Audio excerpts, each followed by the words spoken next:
You're listening to the Thoughts for Living podcast,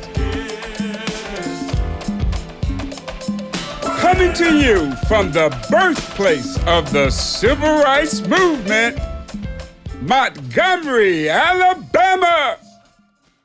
Hello, and welcome to the June 24th, 2022 edition of the Thoughts for Living podcast.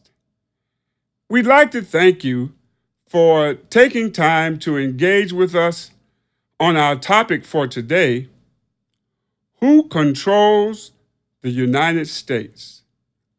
Who controls the United States? But before we begin, if you find our content informative, please hit the subscribe button below the screen and share your thoughts and ideas. We'd love to hear from you. For more information on today's topic and previous episodes and other articles, click on the link to our website, thoughtsforliving.com. If you would like to support our work, you can download songs for about $1.25 US as well. Thank you in advance for your support.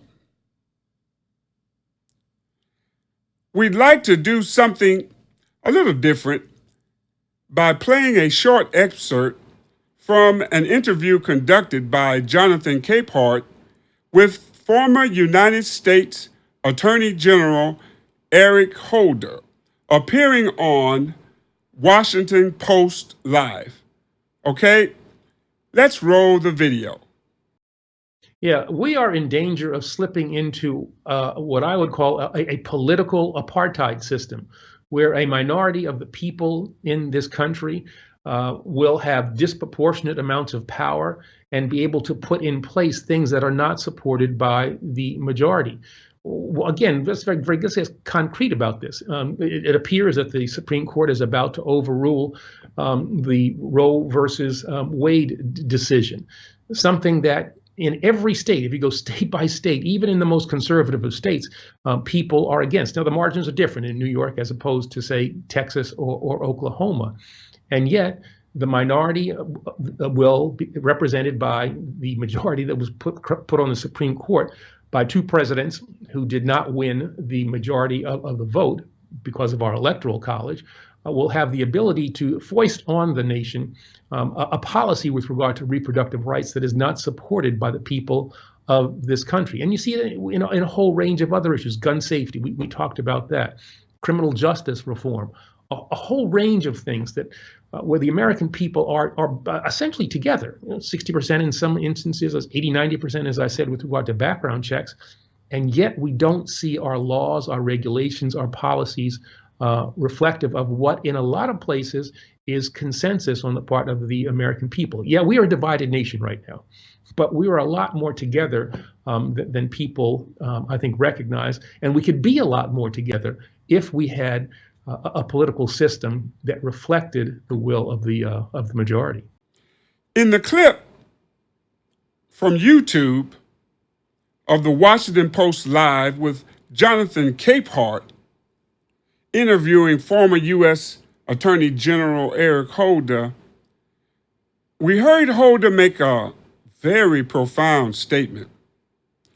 The former chief law enforcement officer of the federal government of the United States said that he feared the country is in danger of slipping into, quote, a political apartheid system, unquote, where a minority of the people in this nation with disproportionate amounts of power will have the ability to put in place laws and policies that are not supported by the majority of citizens.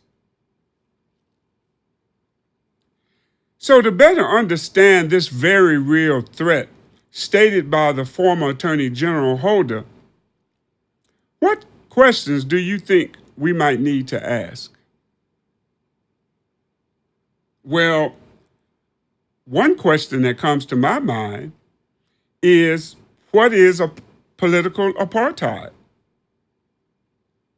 And another question could be, what's the difference between minority and majority?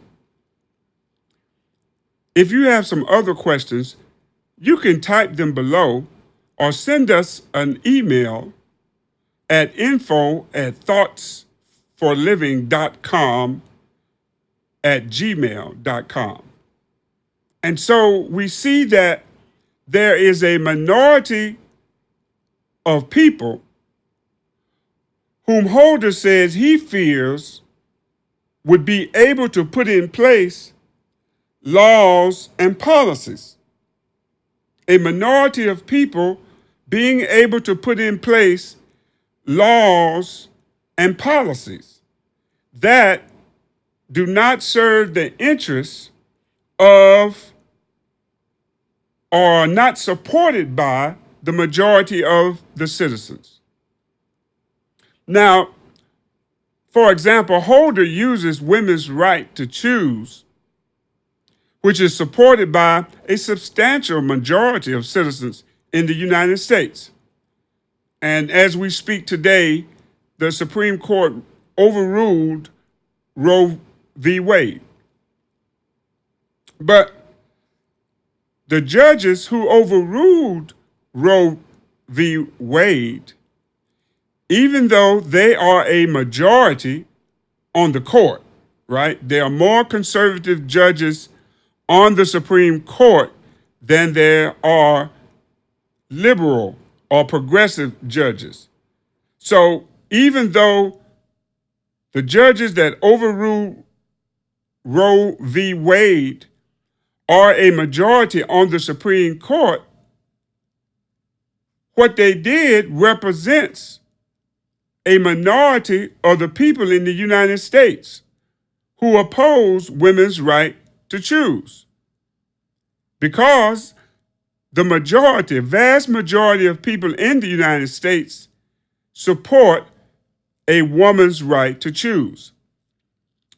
And another thing that's important, these conservative judges were appointed by presidents who lost the popular vote. So they were put in office by presidents who did not win the majority of citizens' votes in the United States. So these Supreme Court judges actually represent who? The minority, right?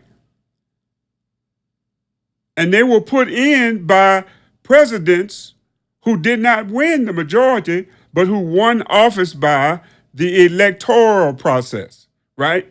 The number of electors, not the number of actual votes.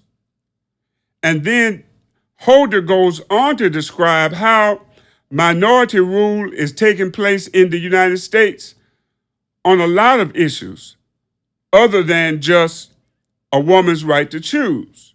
We see that on issues involving the criminal injustice system. We see that on the corporate involvement of the corporate gun industry. So in a lot of different places where the majority of people not only support a woman's right to choose, but also support some type of gun legislation. But we find in most instances, a minority are really dictating to the majority. And this is what former Attorney General Eric Holder says is threatening to him when he looks at the future of the country. Well, in this country, since the attempted genocide of native peoples, who were the majority population, European whites have said that the society should operate under the idea of majority rule. All of my life, I've heard that the United States was a democracy, and in democracies, the majority rules. I heard that not only from politicians and from teachers and preachers, I saw it on television in cartoons. In my childhood, there was a popular cartoon with a duck and another one with a rabbit, and they would say things in the cartoon like, you know what they say, when in Rome, do as the Romans. Or the duck might say, if you can't beat them, join them. Majority rule is embedded in social development, in societal development. We experience it in deciding, what's for dinner, right? If it's more than you, if it's you and another person, well, you have to make a decision.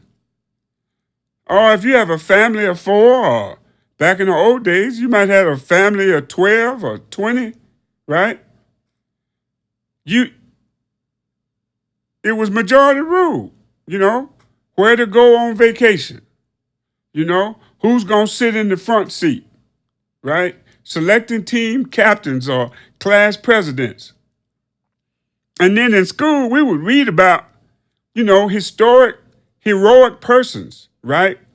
Who were willing to sacrifice their personal well-being for the group and the greater good, right? We were taught about putting others before oneself, and that is the essence of majority rule. The idea of prioritizing others before yourself is the crux of our survival as a species. I would suggest that a we focus is foundational to creating togetherness rather than an I focus. An I orientation, which is only concerned with me, what I think, what I want, what I feel, as stated by Derek Prince. The I mentality, according to ecological consciousness theory, begins during the 1600s with a philosopher named Rene Descartes. And he made a statement, I think, therefore I am. Now, his statement shaded the ideological results of the 17th century Enlightenment period that were those ideas that were later mixed with Darwinian pseudoscience, which is the idea of the survival of the fittest and natural selection. These ideas prove to European males that male European whiteness was the best example of humanity. Male European whiteness, out of these ideas, becomes the perfect example of human beings. And this is where we get the idea of white supremacy. If maleness and whiteness becomes the example, the prime example of humanity, well then they go on to say, well, then males and whiteness must be the best. Males and whiteness must be supreme, superior to all others. And if you're not male and if you're not white, you're not human. Now, this belief in white male European supremacy was used as reasoning for sailing to other lands and claiming the land for their country and establishing white settler colonies that enslaved the native people and stole their land by using guns and false treaties. Ecological consciousness theory also suggests that male European white supremacist minority rule, male European white supremacist minority rule has persisted for centuries. Also, this country was founded on male European white supremacist minority rule. You want the proof? The proof is in a statement by James Madison, called the founder of the U.S. Constitution. And James Madison stated that the nation should be formed to protect, listen, the minority opulent from the masses. In other words, the minority of white Europeans, right, males, landowners, when the country was formed, these were the only people who could vote. The minority of white European males who had made their wealth from stealing indigenous people's land, selling Africans and enslaving them to work without pay, they must be protected from the rest of the people who make up the majority. Now that's the principle upon which this nation was founded. This nation, this republic, was founded on the idea of protecting the few rich people and their interests from the majority, which was everybody else. Today, we see rich men, but the richest men and women own corporations like oil companies and banks and financial institutions. They're able to control the resources on the earth and the people because of the obscene amounts of money they control and because of U.S. law. The Supreme Court of the United States ruling in Pembina Consolidated Silver Mining Company versus Pennsylvania in 1888 gave legal standing as a person to corporations, which are non-living things. And so, according to ecological consciousness theory, when the Supreme Court gave rights that used to only be held by human beings, and they gave some of those rights to a non-living thing called a corporation, ecological consciousness theory says this extended the Enlightenment's symbolic dethroning of God, right, the creator, and then enthroning the created. The male, white, Euro-American, and his corporate being. You know, many might remember Mitt Romney's stated when you remember when he was caught on video and he said, corporations are people too. Well, Romney knew that the Supreme Court had given some rights that humans have to corporations that are not human. Most of these major corporate entities and their owners have much more wealth and influence than old-fashioned flesh and bone human beings.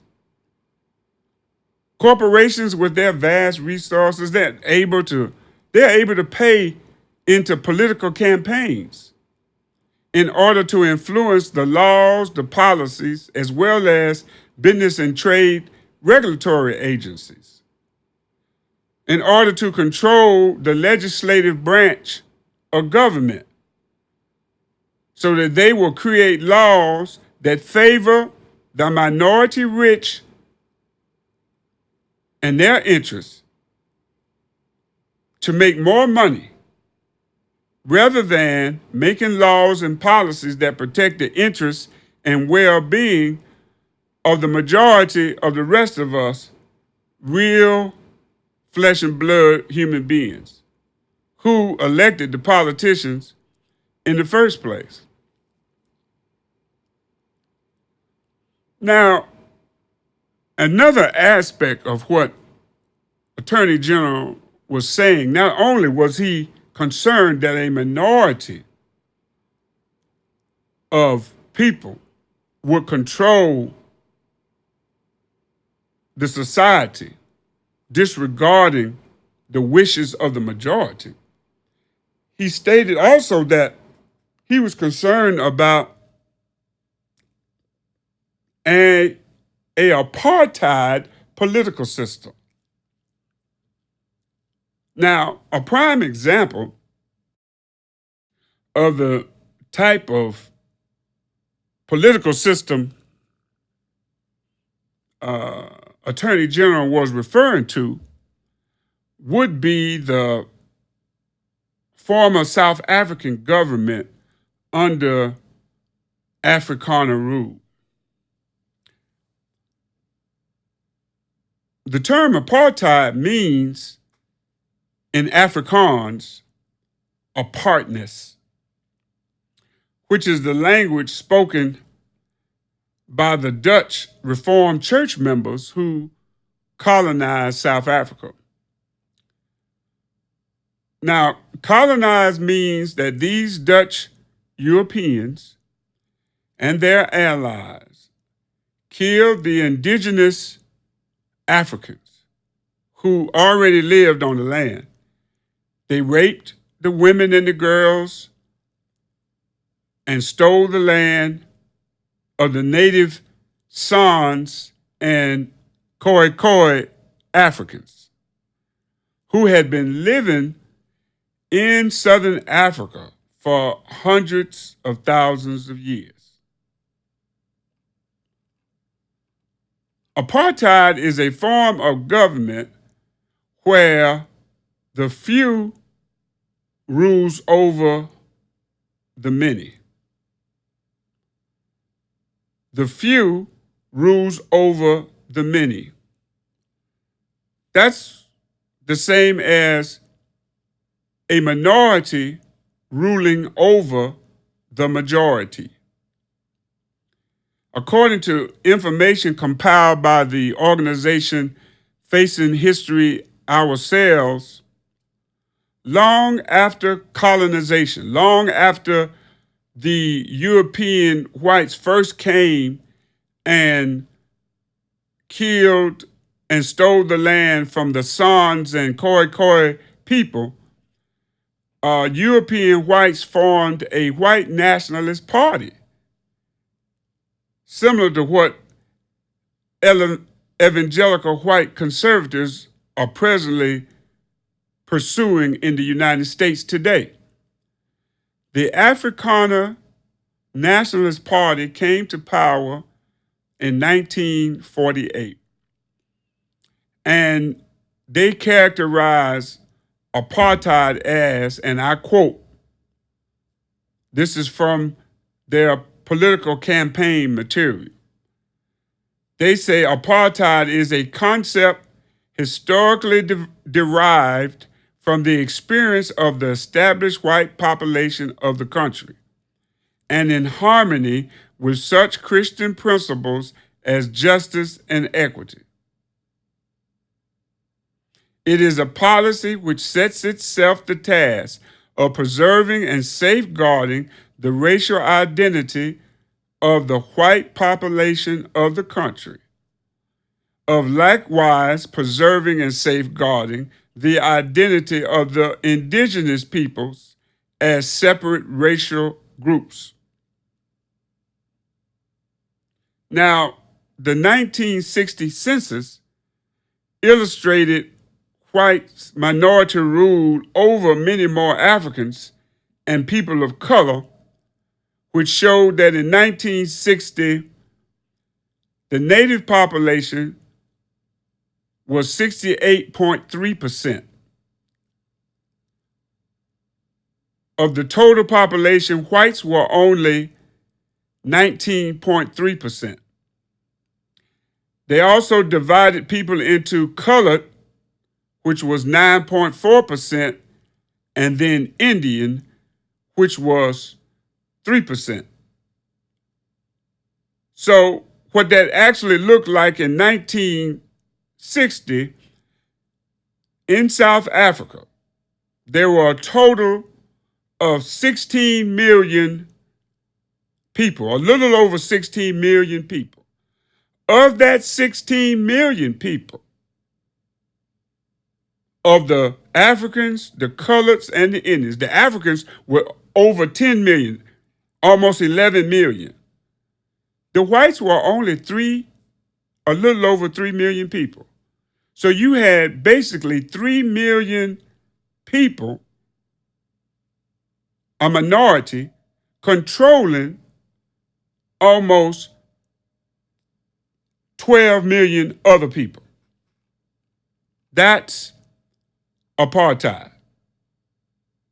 Now, in an apartheid regime, you still have racism and segregation and economic exploitation, just like in, regular white supremacy. But one major difference was under the apartheid system, it was created around what they called a pass book. Even though they wanted to segregate the society, and even though they considered whites superior and all other people inferior, the whites still needed the blacks to work. They still needed the Indians and the coloreds to work in order to keep the economy going. So this meant that the blacks had to travel between the Bantustans and townships. That's where they live. The Bantustans and townships. They had to travel between where they lived and then the white areas where they worked. So in order to go back and forth, they came up with this idea about a pass book. And initially, the laws required every black male over the age of 16 to carry the pass book at all times. And in that pass book, you had to have your photograph, fingerprints, your racial classification, the place of work, police record, the signature of your employer, and proof that you had paid your taxes. All of this had to be inside of this pass book that you had to carry every day of your life if you were at least 16 years old. Now, black South African women had protested this kind of legislation, trying to force them to carry the pass book in the first part of the 20th century. in the 1900s. And they continued protests led by Charlotte McKeesky,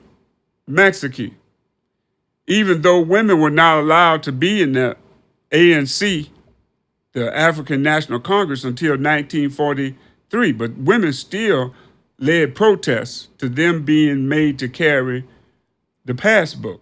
And according to Frances Barr, the leader of the ANC's Women's League, who, along with the Federation of South African Women, they organized the Women's March in 1956 to protest when the country, the white leadership, finally did pass a law saying the women had to take the passbook as well in 1952. And so the women got up from all over the country, came together, and they protested in 1956. Now, the current racist system in the United States wasn't called apartheid because after killing and infecting the indigenous people here, Europeans outnumbered people of color. Black South Africans and their allies, like Black African Americans, organized themselves. And the major organization that they had supporting freedom and justice in South Africa, many of you know, was the ANC, the African National Congress. But also they had a women's league, which led protests for freedom as well. The ANC was responsible for protesting justice and equality, and they even developed a freedom charter. They also led campaigns of listening, and they led campaigns of civil disobedience. There was another group in South Africa as well called the Pan-Africanist Congress. And they organized and announced that they were going to have a peaceful protest in Sharpsville Township on March the 21st, 1960. What the state did, the state showed up and ended up killing 69 people. And most were shot in the back and were murdered. And you had another 180 injured. This was of the 5,000 young people who had shown up in support of the Pan-Africanist Congress. And they were protesting against the government wanting to make everybody speak Afrikaans instead of them being able to speak their mother tongue. So the murders continued and the oppression continued, so much so that the ANC, some members, young members of the ANC, felt they had no other course but to organize what became known as Umkhonto weSizwe, which translates the Spear of the Nation. And that organization was led by a lawyer named Nelson Mandela. And they committed acts of sabotage against government facilities, and they admitted that in court. Mandela said, and I quote, "It was only when all else failed, when all channels of peaceful protest had been barred to us, that the decision was made to embark on violent forms of political struggle." He goes on to say, "I can only say that I felt morally obligated to do what I did," unquote. After being captured, Mandela and 6 others were found guilty and they were sentenced to life in prison.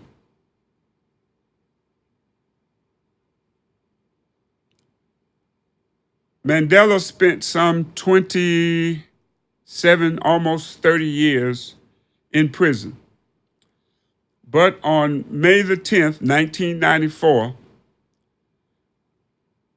Mandela was inaugurated as the first democratically elected president of South Africa.